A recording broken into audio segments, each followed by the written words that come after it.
ever since Ready or Not released on console, I've been playing with a controller just to get a feel for how the controls are for everybody on PS5 and Xbox. And I wanted to share the current settings I'm using on controller and see if that helps anyone at all. My aim on controller is nowhere near perfect, but these settings have allowed me to play through a good majority of the game with no real issues. I'll also just be sharing some of my general tips on how to approach this game on controller, as I found that my playstyle on keyboard and mouse and controller varies quite a bit. Also, if you do get some value from this video, or if it helps you out in any way, I like to put out informational videos surrounding Ready or Not and other games as well, so please consider subscribing. And if you decide not to, it's all good. I appreciate you being here regardless. So without further ado, let's take a look at my current controller settings for Ready or Not.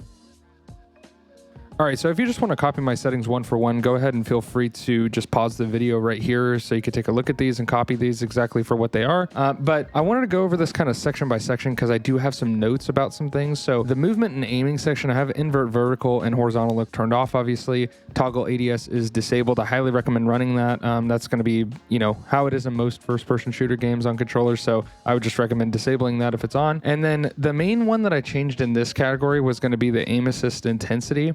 I feel like on low, it's much more forgiving in terms of the stickiness of the aim. On high, I feel like if I want to prioritize a different target, if I have two people and I lock on to somebody that's maybe further away, that's a little bit less of an immediate threat, and I want to switch to somebody that's closer to me, I feel like it is like damn near impossible. Like that shit is glued to them. So I run it on low just because it feels like it's not as sticky, but it is still insanely sticky. Like in terms of the aim assist, they're definitely very generous on giving you like plenty of aim assist. So there's no complaints in my opinion on that aspect of it. All right, so the next section is just sensitivity and dead zone. So I have my vertical and horizontal set at 40%, just because I feel like that's a good balance between having it too fast and not fast enough.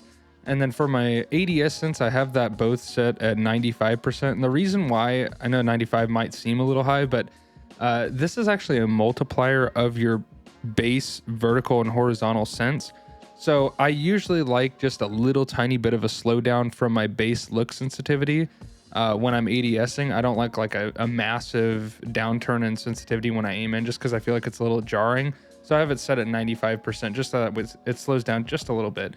Look acceleration I have at 1.85, and I kind of move that around quite a bit, but I know the lower that you go to 1, it becomes linear, and then the more that you go to 2, it becomes more dynamic. So the longer you hold the stick, the faster your sense will be. And as far as my dead zones go, I have them both at 0.06. Now this is going to completely depend on your controller. So what I would recommend is setting this as low as you possibly can until you start noticing that your controller is drifting. If you have a newer controller, you should be able to get away with lower dead zones.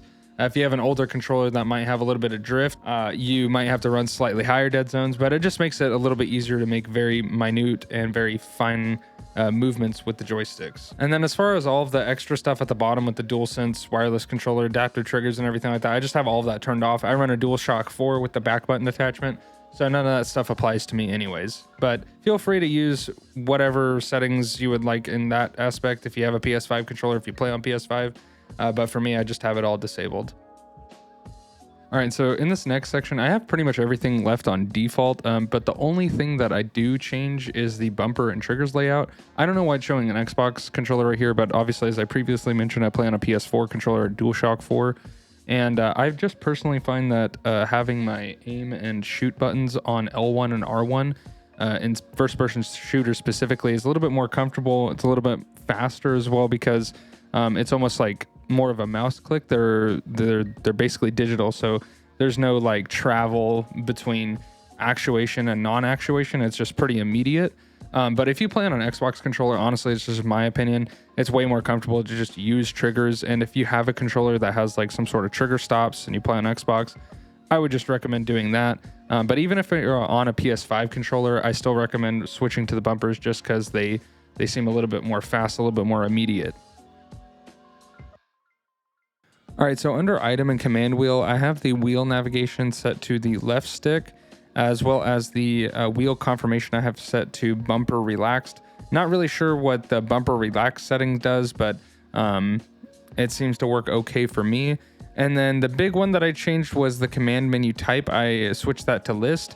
Now I tried using the command wheel and it seems cool and everything like that. It's just maybe I've been playing the game for a long time. I've been playing since like 2021 when it released into early access. but the list just feels way more comfortable to me. I'll show some screenshots on the screen now to kind of give you an indication as to what this looks like. I personally prefer list. It just seems more clear and concise, and I'm used to the layout of it. But if you've already been playing with the wheel and you really enjoy it, I would just recommend sticking with the wheel. I just personally run the list, just works the best for me. Okay, and so as I mentioned at the beginning of the video, I did want to go over just a couple of tips for general gameplay for playing on controller. So the first thing that I do is if you have programmable back buttons, like if you have a PS4 back button attachment, a SCUF, or like an Xbox Elite controller, something like that, I recommend setting one of the paddles to D-pad. I recommend setting one of the paddles to D-pad down and as well as the other one to X. The reason for this is D-pad down is your low ready state or your high ready state, whatever you set that as in the settings. And what this does is when you go into low ready, it gives you a little bit of a faster movement speed, kind of like a sprint, but obviously you're still moving relatively slow, all things considered. But this just allows better general movement around the map. I tend to toggle this on and off quite a bit as I'm playing through missions, just because if I am not immediately locking onto a target, if I don't need to be in a readied state, I will be in my high ready state, just kind of moving around the map as fast as I can. And X is going to be the interact button, or as well as the kind of shout command button. And this is really helpful because you can keep both thumbs on the thumbsticks while you're telling somebody to get on the ground. If you've played quite a bit already or not already, you'll notice that sometimes the suspects will act like they're going to get on the ground and then they go to pull out a gun or something like that. This just allows you to keep spamming that interact button, tell them to get on the ground, while still being able to lock onto that target and get some really accurate shots downrange if they do decide to pull out a weapon and engage you. The next tip that I'm going to give you is going to be to try not to lean that much. And the only reason why I say that is just because since there's no toggle lean disable function in controller as of right now, you get stuck in the lean animation, as well as it's really hard to switch back and forth between left lean and right lean, because you have to click the thumbstick in, lean, right, and then you have to click it again, you go to center, and then you go to left. So it's kind of like this weird clunky kind of thing. And generally speaking, you don't have to lean all that much. I feel like the free lean functionality by clicking in both of the thumbsticks is more useful, especially when you're like chucking flashbangs or using the battering ram or something like that. So if you do need to lean, I would just say use the free lean command.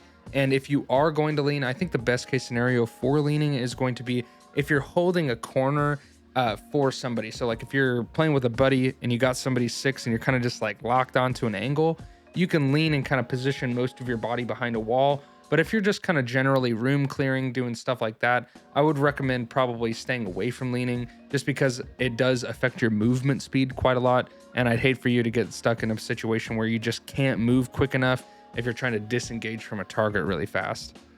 All right, and the last tip that I want to give you guys, just because I don't want to take up too much of your guys' time, is going to be to spend some time in the firing range, really dialing in and kind of learning the recoil patterns of the weapons. I do notice that the recoil on controller is very difficult to manage for certain weapons, especially the higher caliber assault rifles. So I would just recommend, if you're going to run a gun, like let's say you really like the MCX or you really like the SCAR L or something like that, just build the loadout however you like it, everything like that. I do recommend vertical grips, especially if you're going to rock full auto.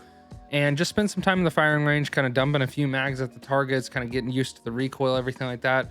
Shoot targets up close, shoot targets far away, and just make sure that your groupings are on point. Just so that way, whenever you enter a mission, you're not completely taken off guard by how severe that recoil is going to be.